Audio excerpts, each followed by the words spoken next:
Salam sejahtera dan salam jumpa bagi Bapak, Ibu, dan anak-anak, keluarga Kristen, sahabat Kristus, dimanapun saudara berada. Damai sejahtera Kristus memerintah dalam hati dan kehidupan sahabat Kristus yang terkasih. Bapak, Ibu, dan anak-anak, keluarga Kristen, sahabat Kristus yang diberkati, mari kita berdoa sebelum mendengarkan firman Tuhan. Ya Bapa di sorga, firman yang hidup, di saat ini kami anak-anak-Mu hendak membaca firman-Mu.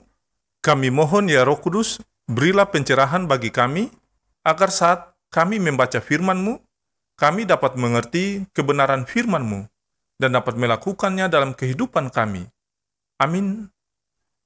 Keluarga Kristen, sahabat Kristus, yang diberkati dan dikasihi Tuhan, bacaan firman Tuhan di hari ini terambil dari 2 Korintus pasal 7 ayat 2 sampai ayat yang ke-16.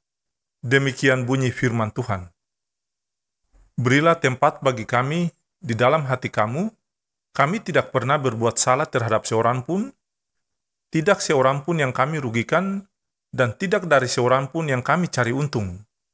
Aku berkata demikian bukan untuk menjatuhkan hukuman atas kamu, sebab tadi aku telah katakan bahwa kamu telah beroleh tempat di dalam hati kami, sehingga kita sehidup semati. Aku sangat berterus terang terhadap kamu, tetapi aku juga sangat memegahkan kamu.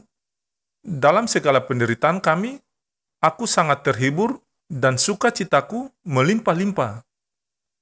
Bahkan ketika kami tiba di Makedonia, kami tidak beroleh ketenangan bagi tubuh kami. Di mana-mana kami mengalami kesusahan, dari luar pertengkaran dan dari dalam ketakutan.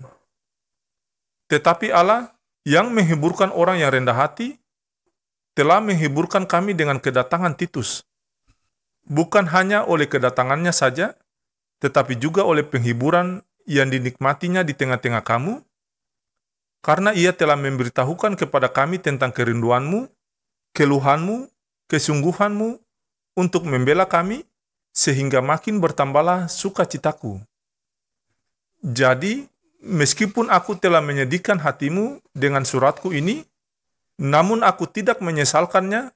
Memang pernah aku menyesalkannya, karena aku lihat bahwa surat itu menyedihkan hatimu, kendati pun untuk seketika saja lamanya. Namun sekarang aku bersuka cita, bukan karena kamu telah berduka cita, melainkan karena duka citamu membuat kamu bertobat. Sebab duka citamu itu adalah menurut kehendak Allah, sehingga kamu sedikit pun tidak dirugikan oleh karena kami. Sebab duka cita menurut kehendak Allah menghasilkan pertobatan yang membawa keselamatan dan tidak akan disesalkan. Tetapi duka cita yang dari dunia ini menghasilkan kematian. Sebab perhatikanlah betapa justru duka cita yang menurut kehendak Allah itu mengerjakan pada kamu sesungguhnya yang besar, bahkan pembelaan diri, kejengkelan, ketakutan, kerinduan, kegiatan, penghukuman. Di dalam semuanya itu, kamu telah membuktikan bahwa kamu tidak bersalah di dalam perkara itu. Sebab itu, jika aku telah menulis surat kepada kamu, maka bukanlah oleh karena orang yang berbuat salah, atau oleh karena orang yang menderita perbuatan salah, melainkan supaya kerelaanmu terhadap kami menjadi nyata bagi kamu di hadapan Allah. Sebab itulah kami menjadi terhibur, dan selain penghiburan yang kami peroleh itu, kami lebih lagi bersuka cita oleh karena sukacita Titus, sebab kamu semua menyegarkan hatinya. Aku memegahkan kamu kepadanya, dan kamu tidak mengecewakan aku. Kami senantiasa mengatakan apa yang benar kepada kamu, demikian juga kemegahan kami di hadapan Titus sudah ternyata benar. Dan kasihnya bertambah besar terhadap kamu, apabila ia mengingat ketaatan kamu semua, bagaimana kamu menyambut kedatangannya dengan takut dan gentar. Aku bersuka cita sebab aku dapat menaruh kepercayaan kepada kamu dalam segala hal. Demikianlah sabda firman Tuhan di saat ini, tetapi hendaklah kamu menjadi pelaku firman dan bukan hanya pendengar saja. Sebab jika tidak demikian, kamu menipu diri sendiri. Amin. Keluarga Kristen, sahabat Kristus yang diberkati dan dikasihi Tuhan, santapan harian keluarga Kristen di hari ini berjudul Persahabatan Menguatkan Persekutuan. Keluarga Kristen yang diberkati, Paulus mengalami sukacita karena persahabatan dirinya dengan jemaat di Korintus tetap terpelihara. Hubungan persahabatan itu ditandai dengan tindakan memberi tempat di dalam hati, melakukan yang benar, tak merugikan, dan tidak mencari untung. Persahabatan bukan sekedar ikatan yang bersifat fisik, tetapi sebuah ikatan batin. Seseorang menerima orang lain sebagai bagian dari dirinya sendiri, sebagaimana dikatakan Paulus, "Kamu telah beroleh tempat dalam hati kami." Beroleh tempat dalam hati berarti dapat merasakan apa yang dirasakan orang lain dan memahami dunia serta hidup mereka. Sahabat Kristus yang diberkati dan dikasihi Tuhan, orang beriman adalah mereka yang tidak mati rasa, tetapi dapat merasakan suasana batin orang lain. Persahabatan menyuburkan perasaan saling menghargai dan merasakan apa yang dirasakan sahabatnya. Seorang sahabat itu tahu rasa, bukan rasa tahu.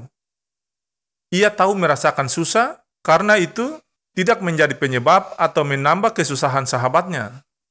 Orang-orang yang tahu rasa, memiliki karakter, bertindak benar, tak merugikan, dan tidak pula mencari untung dari sahabatnya. Keluarga Kristen yang diberkati dan dikasihi Tuhan, seorang sahabat selalu berusaha belajar memperbaiki kesalahan dan tidak mengulanginya lagi.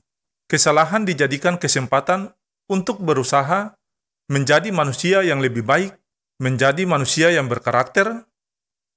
Mereka juga saling berterus terang, tak ada hal yang disembunyikan sehingga menjadi rahasia, menerima kelebihan dan mengakui bahwa sahabatnya memiliki makna. Sahabat Kristus yang diberkati dan dikasihi Tuhan, persahabatan adalah pesan penting yang kita temukan dari pengalaman iman Paulus dan jemaat di Korintus.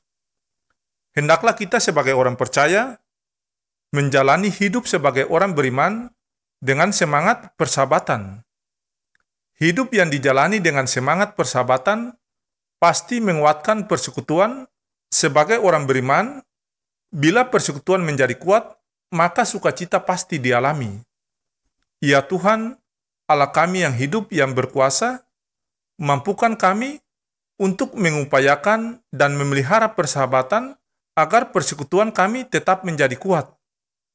Semoga Allah sumber damai sejahtera segera akan menghancurkan iblis di bawah kakimu. Kasih karunia Yesus Tuhan kita menyertai kamu. Amin.